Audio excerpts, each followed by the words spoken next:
బిస్మిల్లాహిర్రహ్మానిర్రహీం. అస్సలాము అలైకుం వరహ్మతుల్లాహి వబరకాతుహ్. ముస్లిం యువత సమాజానికి వెన్నెముక వంటివారు మరియు రేపటి భవిష్యత్తుకు బలమైన పునాది. అల్లాహ్ సుబ్హానహు వ తఆలా మనకు ప్రసాదించిన యవ్వన కాలం ఒక గొప్ప అమానత్, అంటే మన దగ్గర ఉన్న బాధ్యత కలిగిన నమ్మకం.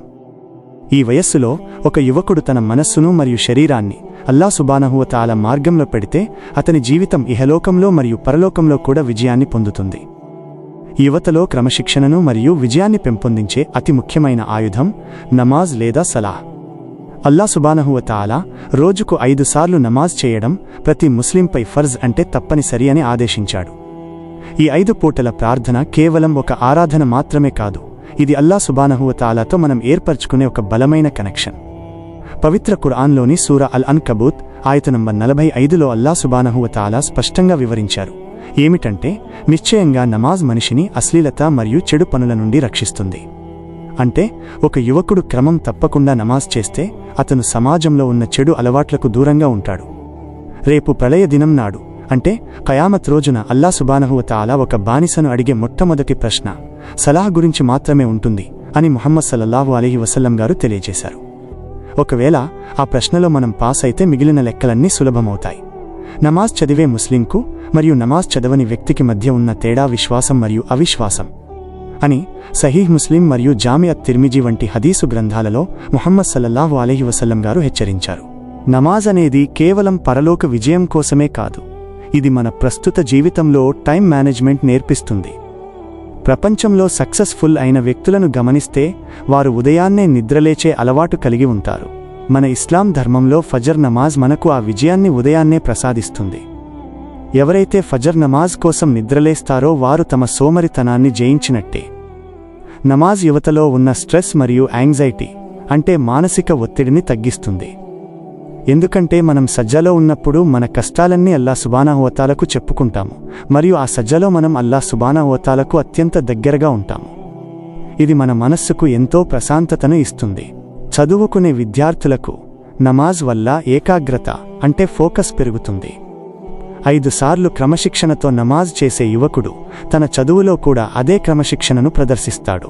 అలాగే నమాజ్ మన కోపాన్ని మరియు మనలోని తప్పుడు కోరికలను కంట్రోల్ చేస్తుంది. సెల్ఫ్ రెస్పెక్ట్, అంటే ఆత్మగౌరవాన్ని పెంచుతుంది.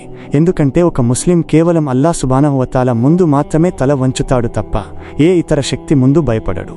దీనివల్ల యువతలో మానసిక బలం పెరుగుతుంది. అల్లాహ్ సుబ్హానహు వ తఆలాకు తన ఇబాదతులో, అంటే ఆరాధనలో గడిపే యువకులంటే చాలా ఇష్టం. సహీ బుఖారీలోని ఒక హదీసు ప్రకారం ఖయామత్ రోజున సూర్యుడు చాలా దగ్గరగా వచ్చి అందరూ ఎండలో తపిస్తున్నప్పుడు 7గురికి అల్లాహ్ సుబ్హానహు వ తఆలా తన అర్ష్ నీడను ప్రసాదిస్తాడు. ఆ 7గురిలో ఒకరు అల్లాహ్ సుబ్హానహు వ తఆలా ఆరాధనలో తన యవ్వనాన్ని గడిపిన యువకుడు. అంటే యవ్వనంలో వచ్చే కోరికలను పక్కన పెట్టి అల్లాహ్ సుబ్హానహు వ తఆలా కోసం నమాజ్ చేసేవారికి అంతటి గొప్ప గౌరవం దక్కుతుంది. మీరు చేసే ప్రతి సజ్దా మీ స్థాయిని అల్లాహ్ సుబ్హానహు వ తఆలా దగ్గర పెంచుతుంది. యవ్వనంలో చేసే దువాకు చాలా శక్తి ఉంటుంది. ఎందుకంటే ఆ వయస్సులో మనకు ఎన్నో ఆకర్షణలు ఉన్నా మనం వాటన్నిటినీ వదిలి అల్లాహ్ సుబ్హానహు వ తఆలా వైపు మొగ్గు చూపుతాము. ఒకవేళ గతంలో ఏవైనా తప్పులు జరిగినా అల్లాహ్ సుబ్హానహు వ తఆలా దగ్గరకు తౌబా, అంటే పశ్చాత్తాపంతో తిరిగి వస్తే ఆయన క్షమించే దయామయుడు. మీరు అల్లాహ్ సుబ్హానహు వ తఆలాకు అత్యంత ఇష్టమైన వారు అని ఎప్పుడూ గుర్తుంచుకోండి. ప్రస్తుత కాలంలో యువత ఎదుర్కొంటున్న అతిపెద్ద సమస్యలు ఏమిటంటే ఫోన్ అడిక్షన్, అంటే స్మార్ట్ ఫోన్కు బానిస అవ్వడం, మరియు గేమింగ్ అడిక్షన్. గంటల తరబడి సోషల్ మీడియాలో టైం వేస్ట్ చేయడం వల్ల నమాజ్ విషయంలో సోమరితనం పెరుగుతోంది. అలాగే హరాం రిలేషన్షిప్స్, అంటే పెళ్లికి ముందు పరాయి స్త్రీలతో లేదా పురుషులతో సంబంధాలు పెట్టుకోవడం మరియు ఇంటర్నెట్లో చెడు వీడియోలు చూడటం వంటివి యువత ఈమాన్ను, అంటే విశ్వాసాన్ని బలహీనపరుస్తున్నాయి. కేవలం ట్రెండ్స్ కోసం ఇతరులను గుడ్డిగా అనుసరించడం వల్ల మన అసలైన ముస్లిం ఐడెంటిటీని మనం కోల్పోతున్నాము. ఈ సమస్యలన్నింటికీ పరిష్కారం దీన్ మరియు నమాజ్ మాత్రమే. మీరు నమాజ్ను గట్టిగా పట్టుకుంటే అది మీకు ఒక కవచంలా పనిచేసి మిమ్మల్ని హరాం పనుల నుండి కాపాడుతుంది. మీరు ముస్లింలుగా పుట్టినందుకు గర్వపడాలి. బయటున్నప్పుడు నమాజ్ టైం అయితే ప్రార్థన చేయడానికి ఎప్పుడూ సిగ్గుపడకండి. ఇస్లాం అంటే క్రమశిక్షణ మరియు బలం మాత్రమే, కానీ అది బలహీనత కాదు. ఒక నిజమైన మొమిన్ లేదా బలమైన వ్యక్తి ఎవరంటే తన కోపాన్ని మరియు తన మనస్సులో కలిగే తప్పుడు కోరికలను అదుపులో ఉంచుకునేవాడు. అదేవిధంగా ఒక ముస్లిం సోదరి తన హయా అంటే తన సిగ్గు మరియు పవిత్రతను కాపాడుకున్నప్పుడే ఆమె నిజమైన రాణి అవుతుంది. బలమైన ముస్లిం వ్యక్తిత్వం అంటే కేవలం ఆరాధనలు మాత్రమే కాదు, మంచి అఖ్లాక్ అంటే ప్రవర్తన కూడా చాలా ముఖ్యం. ముహమ్మద్ సల్లల్లాహు అలైహి వసల్లం గారు ఉత్తమమైన ప్రవర్తనను నేర్పించారు. తల్లిదండ్రులను గౌరవించడం మరియు వారితో వినయంగా ఉండటం ఇస్లాంలో చాలా పెద్ద బాధ్యత. ఎప్పుడూ నిజం మాట్లాడాలి మరియు గీబత్ అంటే వెనకాతల ఇతరులను దూషించడం లేదా చాడీలు చెప్పడం మానుకోవాలి. మీ చూపులను నియంత్రించుకోవాలి అంటే లోయరింగ్ ద గేజ్ చేయడం వల్ల మన మనస్సు స్వచ్ఛంగా ఉంటుంది. కోపం వచ్చినప్పుడు ఓపిక పట్టడం మరియు మంచి స్నేహితులను ఎంచుకోవడం వల్ల మన క్యారెక్టర్ దృఢంగా మారుతుంది. చెడు స్నేహితులు మనల్ని నరకం వైపు నడిపిస్తే మంచి స్నేహితులు మనల్ని నమాజ్ మరియు జన్నత్ వైపు నడిపిస్తారు. కాబట్టి మీ స్నేహితుల విషయంలో చాలా జాగ్రత్తగా ఉండండి. జీవితంలో ఒక బ్యాలెన్స్ అంటే సమతుల్యత చాలా అవసరం.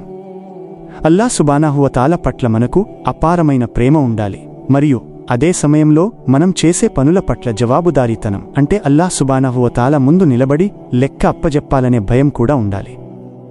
జన్నత్ అంటే స్వర్గం పట్ల ఆశ కలిగి ఉండాలి మరియు జహన్నం అంటే నరకపు శిక్ష పట్ల హెచ్చరికను గుర్తుంచుకోవాలి. ముఖ్యంగా రంజాన్ నెల మనకొక ట్రైనింగ్ పీరియడ్ లాంటిది. ఉపవాసం ఉన్నప్పుడు కేవలం ఆకలితో ఉండటం వల్ల ప్రయోజనం లేదు. ఒకవేళ మనం మన నాలుకను అదుపులో పెట్టుకోకపోతే మరియు చెడు పనులు మానకపోతే మన ఉపవాసానికి ప్రతిఫలం ఉండదు అని ముహమ్మద్ సల్లల్లాహు అలైహి వసల్లం గారు హెచ్చరించారు. కాబట్టి మీరు ఫోన్ వాడకాన్ని తగ్గించండి మరియు అనవసరమైన వాదనలకు దూరంగా ఉండండి. ప్రతి క్షణం అల్లాహ్ సుబ్హానహు వ తఆలాను ధిక్ర్ చేయడం అంటే స్మరించడం మరియు ఖురాన్ పఠించడం అలవాటు చేసుకోండి. ముగింపులో ఒక ముఖ్యమైన విషయం ఏమిటంటే సమయం చాలా వేగంగా గడిచిపోతోంది. ఈ యవ్వనం మళ్లీ తిరిగి రాదు. కాబట్టి మన జీవితాన్ని అల్లాహ్ సుబ్హానహు వ తఆలా మరియు ముహమ్మద్ సల్లల్లాహు అలైహి వసల్లం గారు చూపిన మార్గంలో గడపడానికి ప్రయత్నిద్దాం. అల్లాహ్ సుబ్హానహు వ తఆలా మనందరికీ 5 పూటల నమాజ్ను ఖుషూ మరియు ఖుజూతో అంటే పూర్తి భయభక్తులతో చదివే భాగ్యాన్ని ప్రసాదించుగాక. అల్లాహ్ సుబ్హానహు వ తఆలా మన ఉపవాసాలను మరియు మన ఆరాధనలను స్వీకరించుగాక. అల్లాహ్ సుబ్హానహు వ తఆలా మన యువతను చెడు మార్గాల నుండి రక్షించి దీన్ మీద స్థిరంగా ఉండేలా చేయుగాక. మనందరికీ జన్నతుల్ ఫిర్దౌస్లో ఉన్నతమైన స్థానాన్ని ప్రసాదించుగాక. ఆమీన్ యా రబ్బల్ ఆలమీన్. అస్సలాము అలైకుం వరహ్మతుల్లాహి వబరకాతుహు.